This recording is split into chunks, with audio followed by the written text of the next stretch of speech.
go. Um, so Jesse, yeah, it's great to see you. So I guess so you're living in Pittsburgh. So what's that like? Pretty quiet, which I did want. Um, Pretty much any time that you step outside, like I can look out my window right now, because of the elevation changes and because of the nature of the city and the geographical location of it, you like there's just trees everywhere, and you Mm, always have a sight line to nature, oh, it's which beautiful. I really needed after living in Detroit for a couple years because over there it's just a concrete jungle, which is beautiful for its own reasons, great music culture and stuff, but I was kind of ready to I was losing my mind up there, to be honest. Yeah, for sure. I never been to Detroit, but I remember it seems like you have like a lot of fans over there, a lot of people that are really into your music. Is that kind of why you decided to live there for a while or?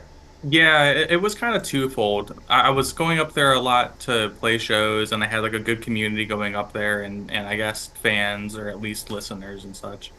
And also the economy where you and I, we're living Youngstown. Yep, It's not great. for sure. Neither of us live there, so. Yeah. Um, yeah, and I was just kind of having a hard time keeping my footing. My music was doing well elsewhere, and Detroit is one of the nearest major cities, so I decided to just kind of have a go at it and moved up there, landed a job, which it took some doing. There was a night or two where I slept in my car, but I still work there to this day, and I work remotely now. So kind of like it was a big move, and it worked out. That's awesome. So how long do you live there for like what, 4 or 5 years, something like that or? Um, I'm a terrible records keeper for myself, but I think it was like two and a half-ish or something. Okay, nice. And then during the pandemic, um, yeah, I guess I don't know. I'm having a hard time remembering the full timeline of it, but during the pandemic was when I had to move back home because I wanted to be closer to family. Family stuff was going on, and uh, and then from there, popped over here to Pittsburgh to kind of stay in the region, but get someplace a little bit more happening. Yeah, I love the city of Pittsburgh too. And it's a beautiful city. I know what you're talking about with like you have the I don't know if those are apartments or houses up in the you could like overlooking the water there, the canal or whatever. Yeah, and I'm actually on the Ohio River. Oh wow. Just like, I'm not, they didn't quite develop right onto it in these parts, but I'm right near it. Like I can see it. There's actually a train rolling by and stuff. Like, so it's a beautiful city. Yeah, I love the city of Pittsburgh. That's a really cool place. Um, so yeah, it looks like your music's kind of getting played all over. I think you have fans all over the place. I was just wondering like are you playing shows out there? I know you said like since the pandemic you're like getting back into it, but Yeah. how's that kind of working for you, or how do you like that, or There was a time where every other weekend I was flying all over the place to perform like Seattle, Philly, New York, Atlanta. I love Atlanta. yeah, I want to go there. Yeah, that's a great city. Talk about a good city. Nice. But once the pandemic hit, that really slowed down for all of us. And it still hasn't quite picked up to the same, at least not in my experience, it hasn't picked up to the same level that it was at. But I'm getting show offers again. I have I have interest in playing shows again because I also just kind of stopped pursuing it for a while and went into just like composition mode and like merchandise mode and studio building mode. And so, both the pandemic happened and brought, the culture down, but also like I kind of shifted focus as well. For sure, yeah. I remember in Youngstown you like rented out that office space or something. Yeah, You had the yeah. studio there. Yeah, Yeah. we've had a couple of studios out there. We being, I mean, mostly me and a couple of friends, would pop in to help occasionally, mostly just hang out. But That's cool. I had the one. I know that we recorded something at one of them in Boardman there, Yep. and then that was the studio before I moved away, And then when I moved back home, I rented it out. I rented out an office space on Market Street, Mm. and I gave that a try for a little bit. And then eventually it kind of went, let's shift focus again, and I went just kind of like pursuing more solo artist stuff and composing for games. Yeah, very cool. So when you're performing, like, is it just you, or do you have a band that you play with up there, or is it mostly like laptop, like doing off the laptop, or what's the format? I guess you performing. It kind of changes each show. Usually it's me as a solo artist and me performing my music in one way or another. I used to be in bands and stuff like that, but I've kind of, shifted focus to just the stuff that I know works. And also I'm a bit of a control freak. So Yeah, it's tough. yeah, It's hard. I'm a bit of a perfectionist, and so if I join other people's projects, I put that part of me away. But if it's my project, I'm actually pretty hard on the performance and pretty hard on the level of it. And, that in the past has caused relationships to be tense. So I was kind of like, you know what, these two beasts are two different things. Like Yeah. but yeah, mostly me. And then, I used to do laptop based stuff. Now I've moved over into doing like hardware based stuff. Hmm. I do a lot with the SP404 now and the Dirty Wave M8, which are both like, kind of like groove boxes, samplers, trackers, stuff like that. Yeah, that's super interesting. That's cool. I talked to do you remember Anthony Kunovic? Mm, I talked to him pretty recently, and he was talking about playing in a band, and he was getting frustrated. He's like, I think I might be done playing in bands for a while. yeah, He's like, I it might. kind of like it sucks to say, but like at a certain point, it just kind of like becomes unsustainable and not fun unless there's very perfect petri dish conditions. For sure, yeah, yeah. I think my most enjoyable experiences and also my least enjoyable experiences were playing with other people a lot of times. So Yeah, it's like a yeah, definitely a double edged sword, but it's which is a good and bad thing. for sure. But yeah, I was really enjoying your music. I was listening to some of the stuff. It's interesting because I've watched kind of your progression a little bit too, and we kind of met back at YSU in the guitar studio. Are you still playing guitar? I remember you're a really great guitar player too. I was Oh, wondering thank you. if you're still playing or if you're mostly I'm sure you still play a little bit, but if you're keeping up on it or not or Yeah, a little bit. I mean, I've bought like kind of like my holy grail guitars, like I just recently bought a bass six. I mm, have a Gretsch baritone. I have a six string bass. I have my Telecaster and stuff like that. nice. So I have like those tools around. I don't consider myself to be like a very proficient guitar player. It's not really like where I spend my time, but it was at one point my main instrument, at which I mean, we were in the same guitar studio. Yeah. Yeah, I don't keep up with it as much these days, but that said, I'm on a game project right now where I'm doing kind of like an homage to the Dead Kennedys, and Mm. it was really fun to like pick apart the guitar tone, and then that's only part of it, and then get the playing down, and then the writing and stuff like that. So I was like, okay, like I still know this. Yeah, for sure. I remember your playing was very tasteful. Like you could tell that you're a composer because your note choice was so thoughtful.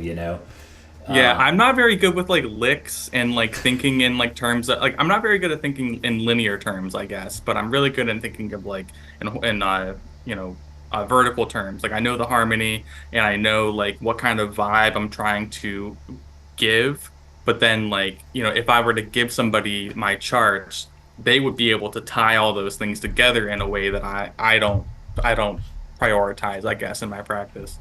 that's interesting. Yeah, I wanted to ask you too. I was curious about that. Like, so when you're writing music, do you approach it?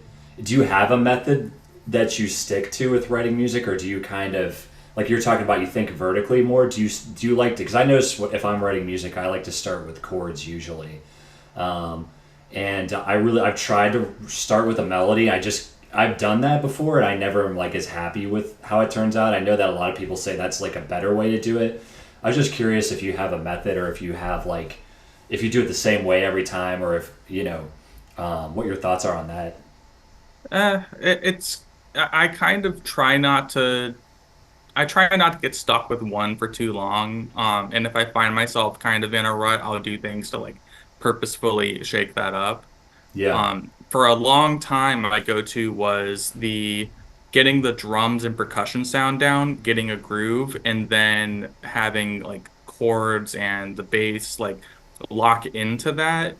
Mm. Very syncopated, kind of high to mid-tempo stuff. Yeah. Uh, and that sound really served me very well for a while, but I kind of have gotten to the point where I want to reinvent a bit. Like my last album was me being like, okay, guys, here is like here is the best example that I'm gonna ever do of this type of sound. Yeah. And then I'm putting it down, And do you something know? completely different. Yeah. Yeah, and like so I find myself trying to do the opposite a lot right now. Like, okay, I usually start with the drums. Okay, this time I'm gonna start with a very ethereal pad sound. Or right here, I'd usually put a lead sound. Okay, I'm not going to do that. I'm going to glitch it with some effects, stuff like that. For sure. Yeah, that's interesting. So yeah, you're trying different stuff out, just constantly trying to figure out new ways to write. Yeah, because we have all this new technology, we have all these new sounds. I think that people's ear, um, our attention spans and the technology have changed in some ways for worse. But I do think that people's ear is more open than maybe it's ever been because everybody Mm. has access to everything. Yeah, And that's a good point. yeah, like you go on like Instagram Reels and you're scrolling around or whatever like that, and you get fed 2 million different five Right. second clips. Yeah. Each one of those 5 second clips might have something completely different in it. And I think each one has the chance to show you something unique.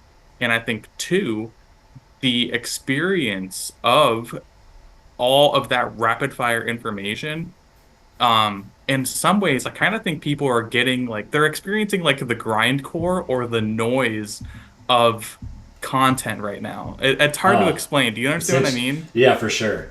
Like I feel like we're like people are having such an extreme experience. It's like overload. Yeah, and everybody Yeah, feels it and everybody's kind of with it. So it's kind of I'm encouraged by that right now, I think. that's interesting. That's good. Yeah, because a lot of people have a lot of different opinions on social media, and I think a lot of people talk about the negatives, but I think there's a lot of positives too that people don't talk about, like that, like just It's easier to complain. It's harder to have like a nuanced take and like know what your boundaries are on things. for sure. Yeah, definitely. Um, but yeah, that's definitely something I feel like we're trying to navigate now, is like figuring all that stuff out. But I think it is great because I do get new information. Like if I'm on social media, I pick up like little things from people I follow. If I'm like listening to some of your stuff, or if I'm listening to a guitarist I really like, it's yeah, you can just pick stuff up like you said in like 5 seconds. So that's a Hmm. really nice aspect to it. Um, Hmm. but yeah, so I've always been curious too. How'd you come up with the name Floor Baba? What is there a meaning behind that, or is that I get asked this a whole lot, and I leave it vague because there's kind of multiple answers. Like, it's kind of I don't know. It was like a meta process. Like there are several factors that kind of rolled into that, okay? and I could pick and choose one to say that's it. But ultimately, it's just that like I did a lot of thinking, I did a lot of researching, and that seemed to be the one, and I've stuck with it ever since. I've been like, yep, like Yeah, that's the one. Like it sticks in people's ears. I like It's it. weird. It's kind of ethereal. It kind of means something. Kind of means nothing. It Yeah. changed the definition of it changes depending on the language that you're using. Mm. So, for instance, in Spanish, I guess my name is Floor Spit, Oh, okay. which I mean I didn't choose, but I think it's cool. It's interesting. Yeah, for sure. Yeah, I like that. I like that name too. I was just always just curious if you had like how you came up with that. But Mhm. uh, but yeah, I was listening to some of your tracks, and I think one of your tracks I came across. I think it's called like Wiggle Core or something. Yeah, that's like my most popular one. Yeah. Well, the rhythm in that is like what is like that's just ridiculous. The Yeah, it's like 250 or something. yeah, and it's also like staggered in a really interesting. Is there any type of? Did you just do that kind of like by feel, or were you thinking? Did you have like a certain something you were going for in mind, or Each one of my releases, I try to like have specific like thematic and compositional elements that I'm trying out and that I focus on like in each release. And sometimes they'll carry over past that, but usually it's like this is the sound of this, this is the sound of this. So for that album, I was trying to have like very dry mixes, very fast, very syncopated. Well, not very fast. I'll get into that in a second. Very syncopated. And what I was experimenting with on that project was each time a song got some momentum or was close to being finished, I would grab the project tempo and I would close my eyes and I would move it around until it felt just too fast or just too slow. okay, And then when it felt slightly outside the bounds of what it was comfortable, I would leave it. okay, And so that song, I was writing it and then I moved the tempo around and then I found where it was just kind of like really pushing up against perception of the groove and I left it and people have loved it. yeah, yeah. It's really. I was listening to that, and I was trying to think like, how would you notate this? Like, that'd be It's fast. yeah. It would be. And I know there's I don't know what their name was, but there was some drummer on Twitch that actually landed on this. Actually caught my trick because he played it at tempo and then slowed it down and then slowed it Mm, down and was like each time you do this, the groove is still intact and it's still like a fun, good song. And I was like, I haven't ever talked to him or anything like that, but I was like, figured it you out. figured it out. Yeah, Yes. that's it. That's interesting. Yeah, that was a good. I listened to that, and I listened to. I tried to listen to. Well, the first track I ever heard of yours that made me like respect you as a composer was Beach Shade. Oh yeah. I heard that, and I was like, that was a really. I was really impressed with that track. I still like that. It's a good track. That was Um, like the one that kind of picked up on SoundCloud. Like I had a couple back in the day that really did numbers, at least like numbers comparatively to back then. yeah, And that was one of them, and I capitalized on that by doing a remix release too of like, a bunch of different versions of it. Yeah, that one has a place in my heart as well. Like it really landed. yeah. That's a cool. That one's really cool. And very And creative. And it's actually, I guess maybe contrafact is the right word. Yeah. It borrows chords from, I think Everybody Loves the Sunshine by Roy Ayers. Oh, I don't know that song actually. Yeah, oh, it's amazing. Roy Ayers is just incredible too. But it's from I believe that Roy Ayers song, or at least a Roy Ayers song. That's interesting. Yeah. That's really cool. I think the structure of it's really interesting too because I can't think of it off the top of my head, but there's some really clever, like you do some really clever things with like bringing back. I can't think of exactly what it is off the top of my head, but there's some really interesting like you play with the sections and phrase lengths change some of the. I'm trying to think of what it is off the top of my head, but it's really cleverly written where it's like because the form is pretty. It feels like the form is pretty straightforward. It's like A Hmm. B C A or something. I don't know. Yeah, it's just straight up like pop song structure, and a lot of my tunes over the years have been, Yeah, and I just kind of like use that to like yes, I do experimental stuff. Yes, I push boundaries where I can, but I think one thing that's helped me is that I do kind of stick to simple forms that like over time give a different experience, over yeah, people are like, oh, this section's different than this. Oh, this sound changed abruptly. Oh, this section's new. But really, it's like I'm doing the same thing that, Swedish pop raiders will do. yeah, yeah. It's like the nuance of it is each time it's a little bit different, Hmm. and you're kind of playing with some of the materials in really interesting ways. Yeah, yeah. Like each time that a measure comes back, I have the drums kind of like emphasizing a different thing, or there's like new ghost notes that weren't there before, and you kind of like, people, might pick up on that, or they don't, and they just, think, oh, this song's cool. Yeah, yeah, for sure.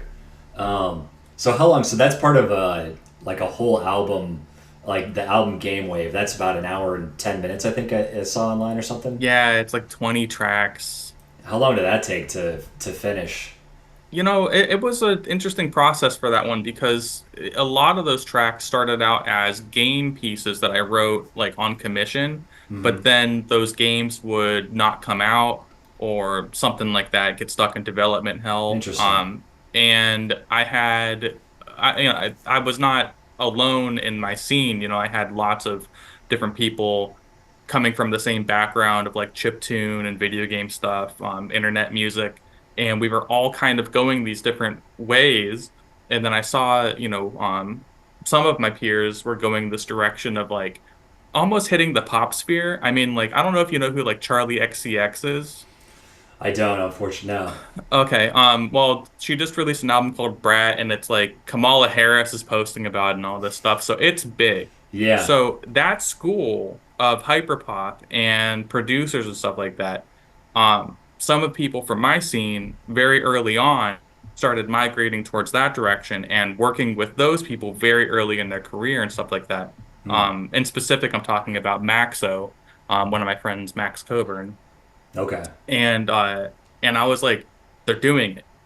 They're bridging this gap. I didn't Yeah. even know that we could do this. So then I started taking my old material and writing new material as well, and kind of moving it into this like, what happens if it's kind of popular sounding? What happens if we give it pop song form? What happens if we put these big drums here? And back in the SoundCloud days of like 2014, 2017 or whatever, there was a whole community of us that were doing this and getting really good results and getting booked to play shows and flying all over the place and getting on radio and stuff. Like it was a bubble, that I definitely, it was a wave that I rode.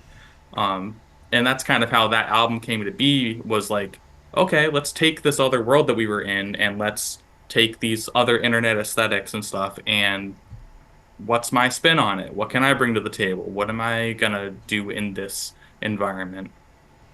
Yeah, for sure. That's interesting. So a lot of those tracks, they weren't intended to go together originally. It wasn't like it was like a concept album, or maybe it is a concept album now, but it kind of was it wasn't originally supposed to fit together necessarily. All those different tracks. Yeah, a lot of it came from like I kind of thought of it as like collaborating or remixing myself. Okay. Like I was collaborating with a past version of myself, or I was remixing tracks of myself, and adding drums and bass and, these other, aesthetic choices on top of them. And when that started to kind of get some traction, I was like, we are on to something. Okay, cool. And then the album kind of continued to flush out, and became what it is, which is thematically linked, but because I didn't just leave those tracks as they were. I all together I kind of herded them into a cohesive whole. Okay. Yeah. Yeah. Very cool. Yeah, I like that. I like that album a lot. I was working through it last night, listening through the tracks and yeah, thinking about some of that stuff. But It's I it's think, coming up on 10 years old. wow, that's crazy. It's coming up on 10 years old in October. Wow, congratulations. That's awesome. Yeah, it's been a weird ride. It's been a weird decade. Yeah. So did you always know you wanted to get into composition, or did you like? Um, yeah, I guess what was your kind of your path into music, or how did you? What did you grow up listening to, or things like that? Uh, yeah, I think that like I've kind of very early on, like I just kind of got the identity figured out. I was like, I am an artist, I am a composer, and I'm supposed to work in these interesting, intersections of art and technology. To quote a what is it? To quote a I don't know. It's Sure. schmaltzy. It's a Yeah, we oh, got you. Yeah, what's the word I'm looking for? Cliche, yeah. Okay, So, yeah, for sure. um, so yeah, like I always kind of knew that. I grew up playing like Super Nintendo and N64, and I was like, I want to do this. So I would like practice guitar next to it. I'd learn the Oh pieces, wow, I'd listen yeah, to the pieces, do crappy remixes and post them on Newgrounds or whatever. yeah, that's fun. Yeah, and then learn chiptune and stuff like that. And then eventually, where we met, I attended Dana School of Music for composition, and was like, okay, I want to study this academically, Yeah, and just kind of like continued developing that. And where there were any type of like economic or industrial barriers to me doing something, I'd be like, okay, I'm just gonna do it myself.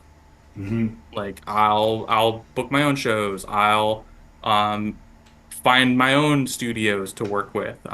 for I'll sure. you know put my own vinyl records together and stuff like that. Yeah, I'm feeling like I'm noticing too as I'm like getting out of school. It's you kind of have to do that. It seems like if you're going to keep. I do think some people. I know people that they just play and they're just out on the scene all the time, and they're very social and they go to people's gigs and they just get gigs organically that way. And I think that can work as well. But it seems like yeah, if you don't have the mindset of being like I'm going to try to create opportunities for myself, then I'm just gonna end up sitting at home a lot doing, and you might still be working on music, but you're not able to really um, connect with people or like really put it out there too much. Yeah, like with the internet, that has changed. Like I've been extremely internet based for a long time, Yeah, but it's really interesting. there is that element where like it still is a social art. Like it's still, and also, with the way that algorithms are going, it's not really a meritocracy. Like there was a bit where it was like if you worked the hardest or you did the coolest thing, it would get in front of people. That has kind of gone away. Yeah, Now I there's all guess. these, these rules that you don't know, and if you don't ding all the boxes, you get siphoned off. Yeah, that's interesting. I guess. Yeah, thinking about that, how that all that works. Um, I've thought about it, but not to any great extent where I could have like an intelligent conversation on it. I feel like, but that would be really interesting to learn about how is it a meritocracy? That's I never even thought about that. I just thought about like, is this thing trending? Not that like music like not that if you get big online, it's not it doesn't mean that you're not credible or anything like that. But I think that um, I just felt yeah. I guess like I don't know. I guess I felt like a lot of that was had to do with trends, or you were already famous outside of online, and then your followers just kind of like. I guess that's how I thought it worked. Although I Yeah, get it's a whole soup where, and we don't know the full picture, so I won't speculate too much, but did they pay for placement?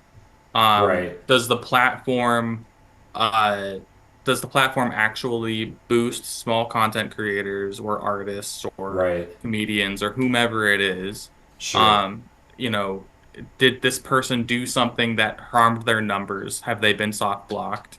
Has this person's account been flagged for political speech so that right, we don't know what goes into all of this, but there are factors that have been invented.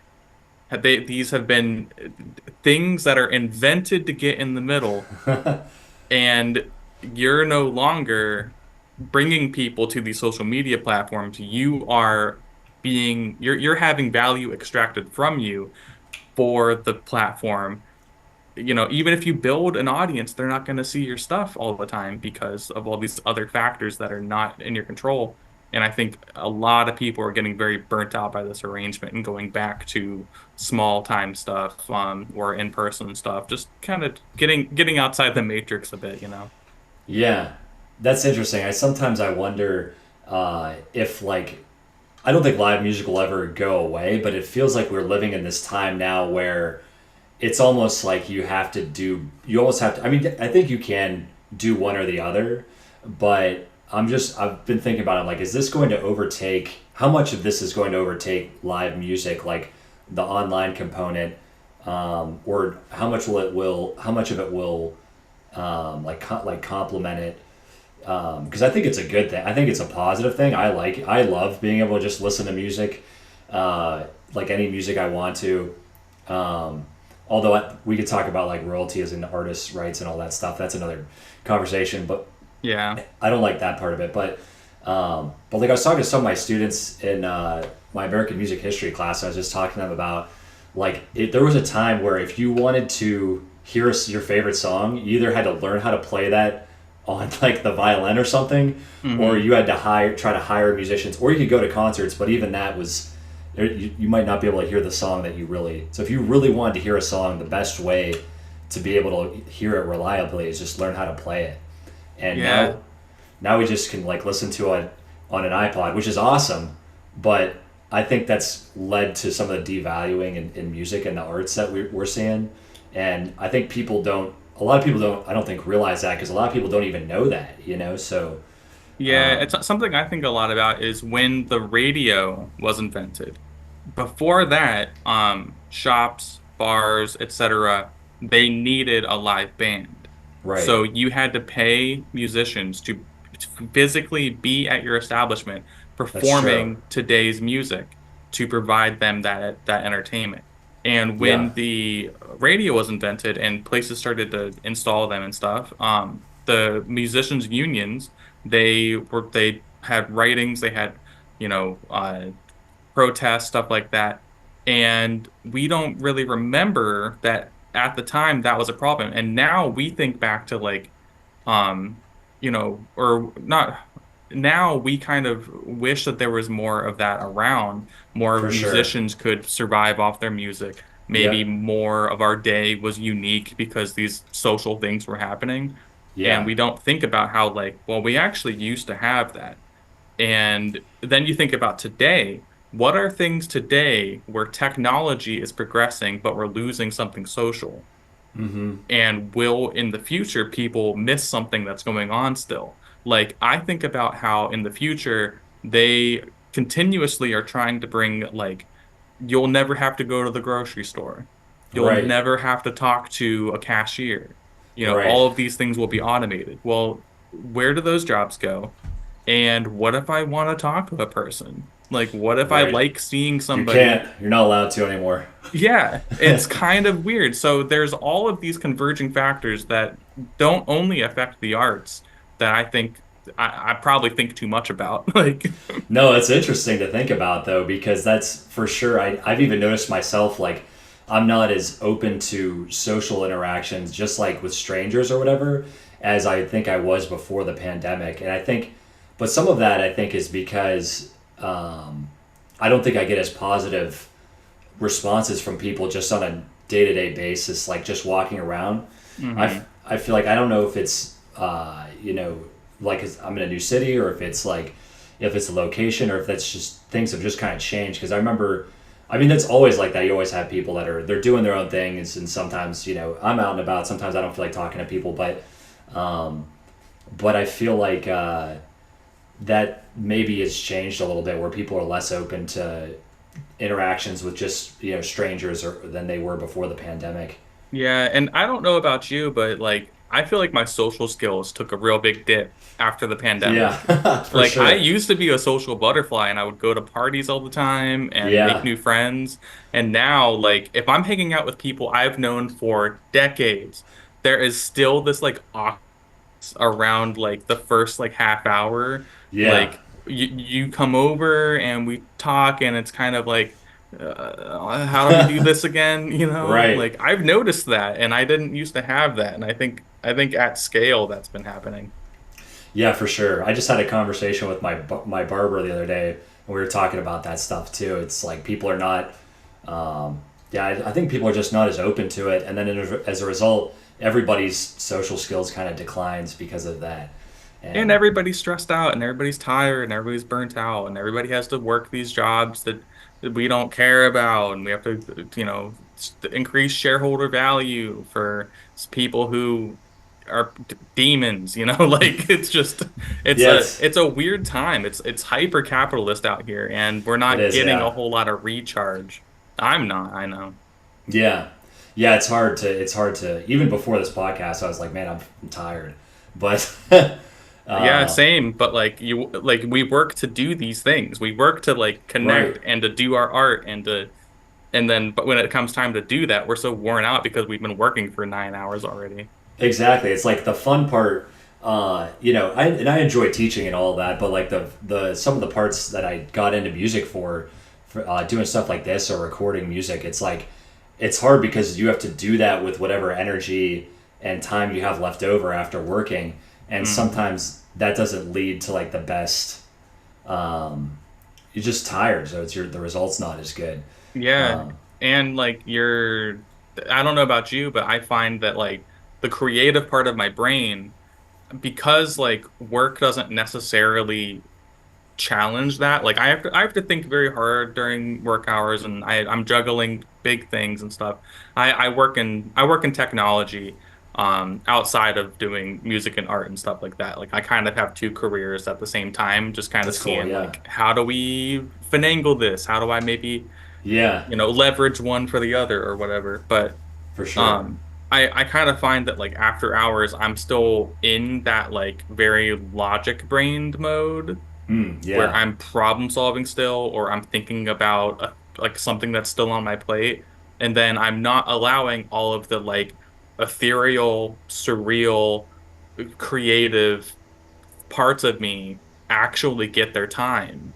yeah. And then when I'm creating works, like that will show up. You'll create stuff that's very rigid or, you know, very logic brained and not this like cool other stuff. You're just not giving yourself the space. Yeah, yeah, that's interesting to think about too. That's how that impacts your creativity. Over Um, time, like even if you rest up, like you've still got stuff to do tomorrow and you mhm, still did a bunch of stuff today. And so your right. brain, you don't exist in a vacuum, like that's gonna all be part of your soup. Yeah, yeah. I guess I haven't thought about that. That's a good thing to think about too. Um, but yeah, I guess what do you do anything to like keep on your like aside from just like writing music? Do you feel like there's anything that you do to try to keep up on your creativity or like compositional skills or um, like do you do much with music notation these days, or you mostly just write like work with a DAW program or like compose on the piano? Or I guess yeah, what's your method of kind of keeping that going? I haven't done a whole lot of notation, to be honest, in like the last few years. Sure, It doesn't really come up, either in what I'm doing or in like the industry, like the games industry. I haven't seen them sure, need that, or at least come to me for that at least. So I haven't been keeping up on it very much. I do want to write a string quartet. I've always started them and I've always had, one or two movements done and performed, but I've never like completed one and then had it performed. And that yeah, is a goal that I want in the next like 4 years. that'd be great. That seems like a yeah challenging. I've never done that either. That sounds really interesting. Yeah, like get it together, hire the musicians, pay them, record it, stuff like that. Like, Yeah, I want to do that. Like, I still want to do that. So that's kind of one of my new mountains to climb, and to do that, I'll have to brush up on my notation skills and stuff like that. But yeah, usually DAW, VST, synthesizers, trackers. I don't know if you're familiar with those at all. no, So, in the chiptune world, uh, music sequencing scrolls vertically. And actually, chiptune, early drum and bass, jungle music, all this stuff. And I, my one of my favorite pieces of gear right now is the Dirty Wave M8, which is a hardware tracker in like this like handheld form. And I've been writing and performing on that a whole lot. that's And it's interesting. really convenient. Like I can just fly with it in my backpack and then, head out to, Maryland or whatever and perform for 2,000 people with this little thing. That's great. Yeah, yeah. I'll have to look into that. I never seen that or heard about that before. It's really cool. It's a kind of a boutique device. one guy makes it in our scene, but it's pretty popular and it punches above its weight. I mean, Really? it's a really cool device. I'll have to look into that. Yeah. Um, yeah, that's great. Yeah, I wanted to ask you about so like the video game music because one of my friends is he's an engineer, but he's just like a really bright guy and he's a good friend of mine, and he's like trying to make his own video game, Hmm.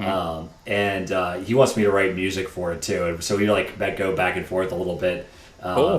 which has been fun. But I was just curious, like how you got so because your music's played on like actual video games that are sold, right? Or they, um, Yeah, I've written for a couple games out there.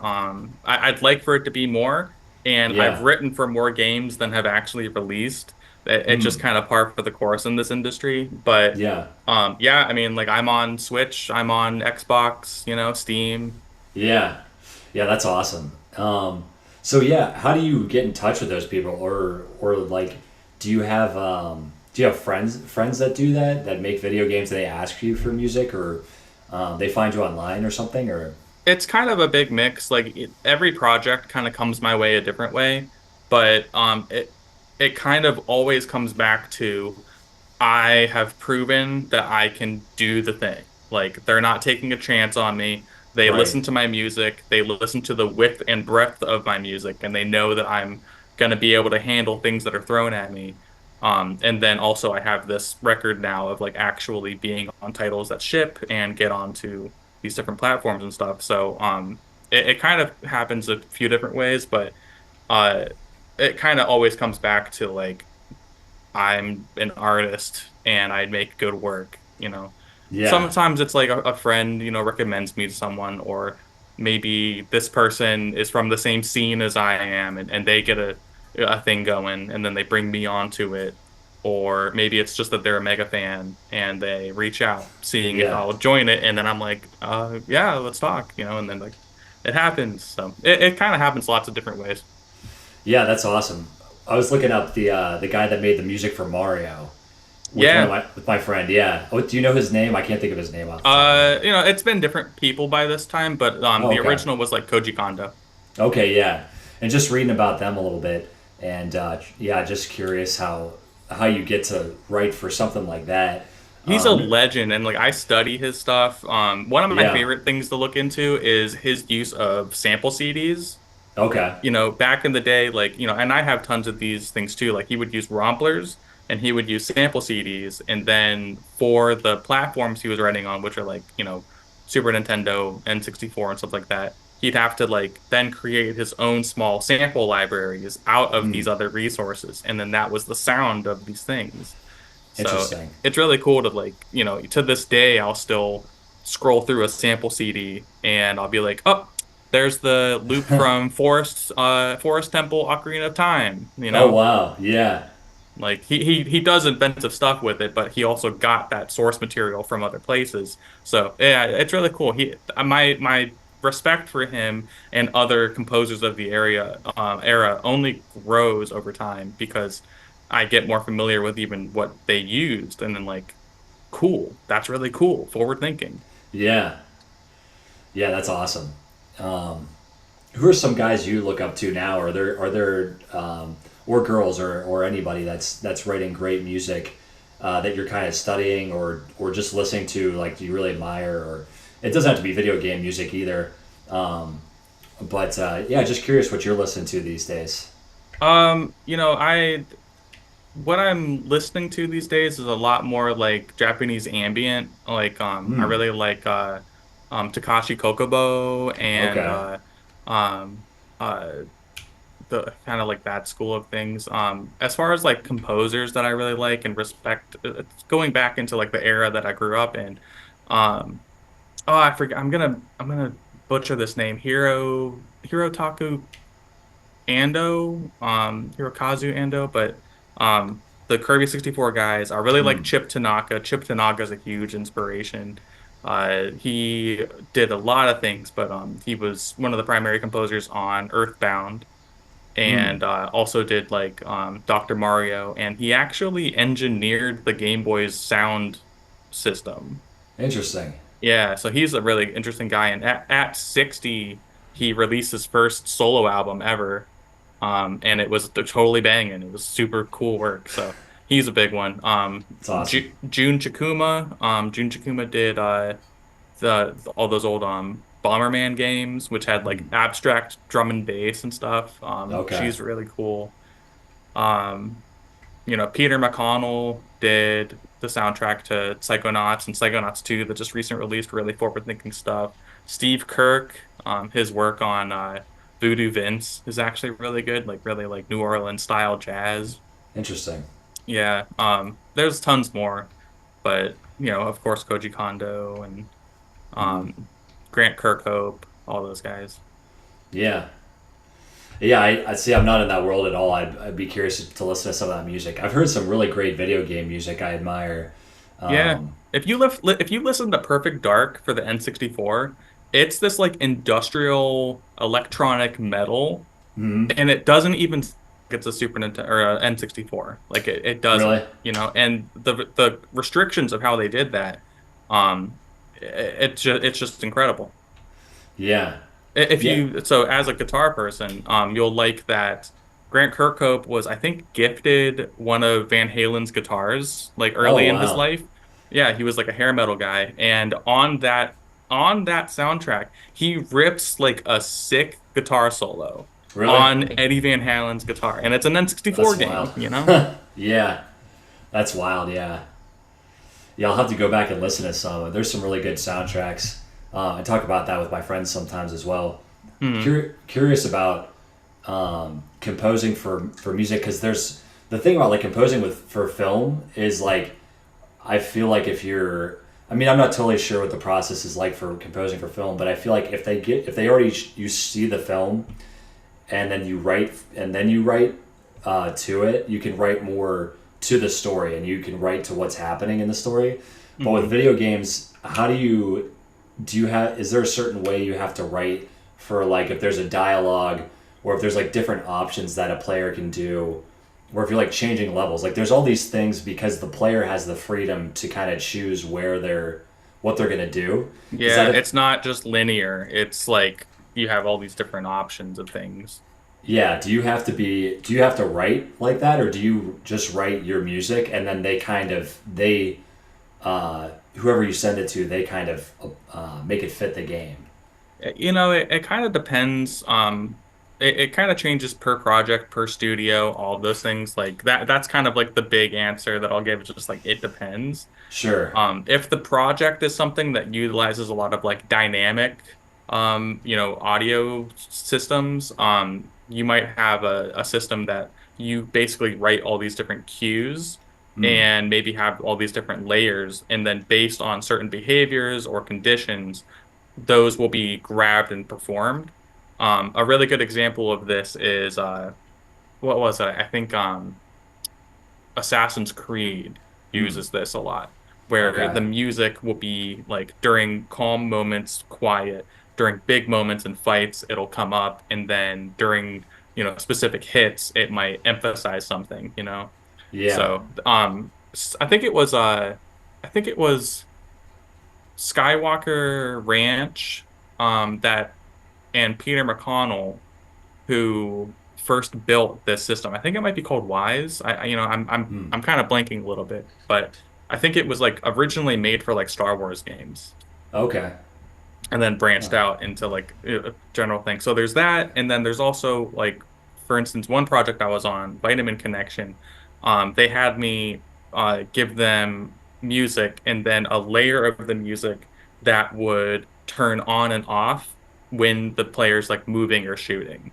Mm. And Okay. so you would have like this track, and let's just say, for sake of argument, it's like the hi-hats.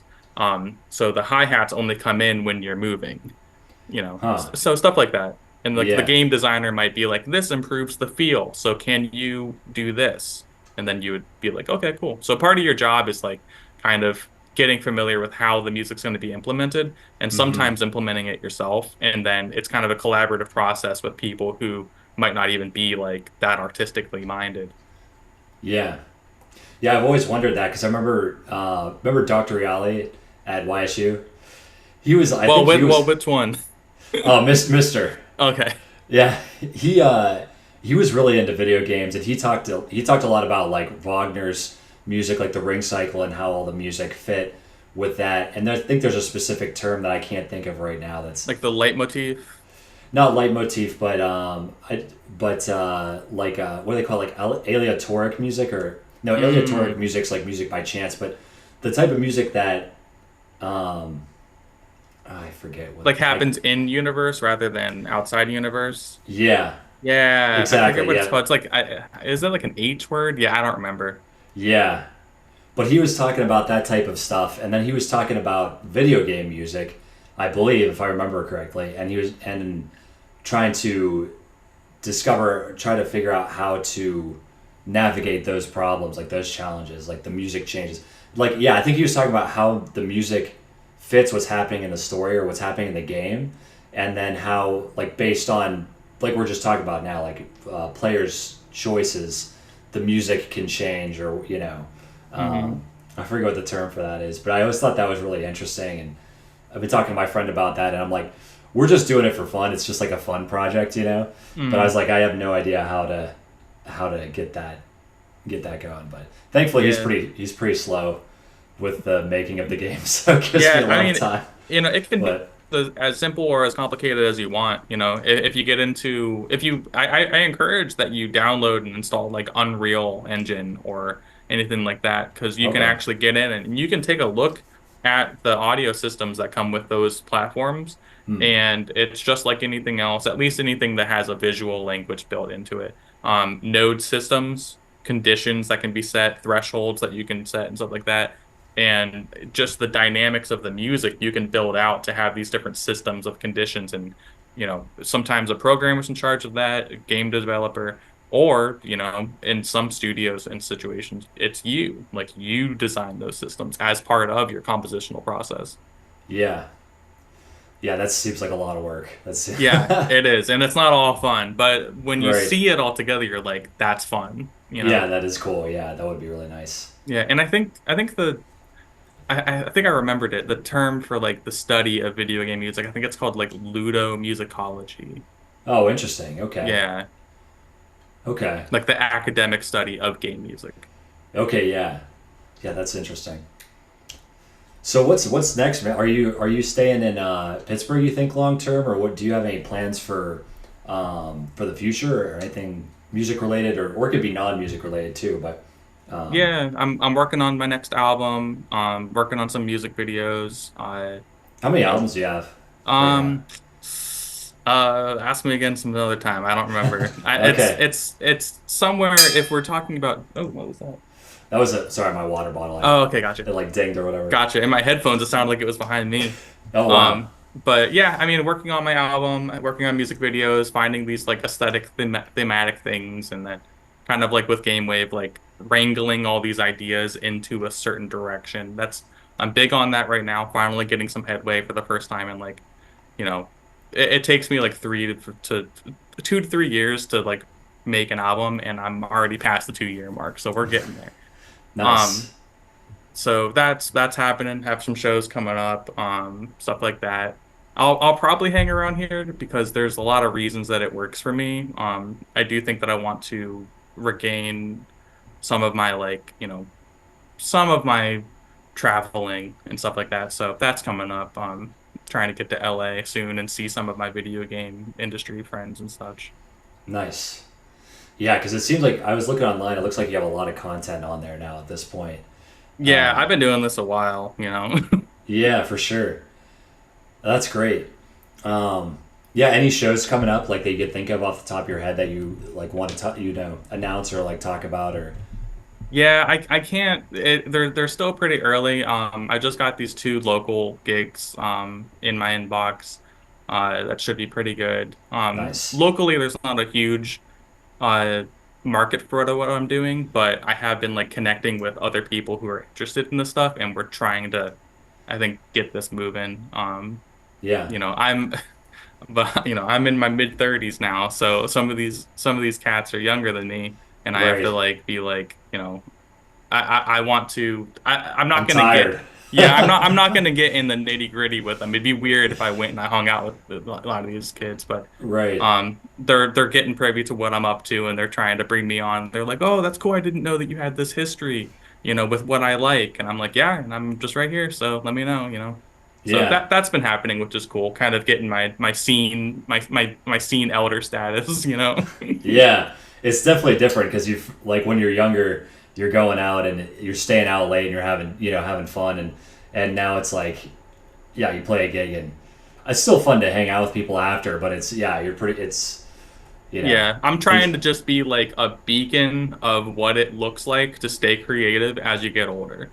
I want to yeah be weird. I want yep to I want to have like a certain air about me that is professional, serious, and I show up and I do the thing and then I show you what it looks like when you do that. Because, I don't know about you, but I didn't always have those types of examples in my life. And I think that, people still don't. So just kind of being yeah like, okay, if I'm going to do this, like I should have a certain um, serious quality about me. yeah we need that for sure especially I think one thing that's interesting and one reason I wanted to try and do like this podcast for example is like I think there's a lot of musicians that are not uh, like in hotspots like New York or LA that are just doing really great work and they're still living they're still living these lives and staying like you said staying creative and trying to keep growing Hmm. and I think a lot of people don't see that so I think people that live in even because even I'm in Indianapolis and you're in Pittsburgh so I feel like those cities a city is a little bit different but even those cities sometimes we don't see people that are doing that as much and I think people get discouraged or they just feel like what's the point of doing this because I'm not going to get famous or I'm not going to get so I think it's good for them to Because see the scene's not going to happen without people seeing. right Somebody has to do the work. Like right you have to, it's not going to that's happen, true and unfortunately, that ends up being the case most of the time. It's hard. yeah Like it it just it is is. If you're gonna do this, it's hard work and it's not very fun, yeah and that's why a lot of people don't do it.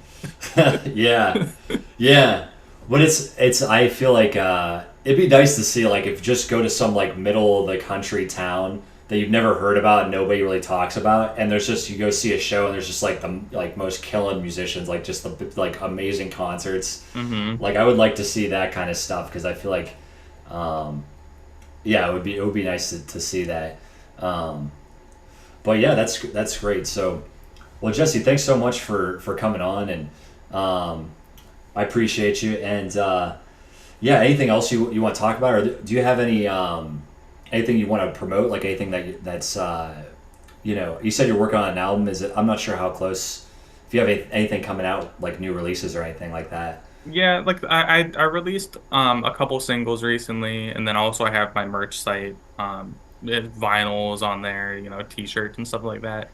So of course, anything that people want to purchase from there, you know, we'll get it to you. And I very much care about the quality of all these things. So I'm doing for it as like sure a boutique operation. I don't make my lifestyle doesn't bank on it. So anything that yeah they like there, that's cool. I would definitely recommend checking out my music videos and my merchandise. yeah I'll put a link to all that stuff too in the video once this is done but Cool. Jesse Martin thanks so much Floor Baba appreciate your time Absolutely.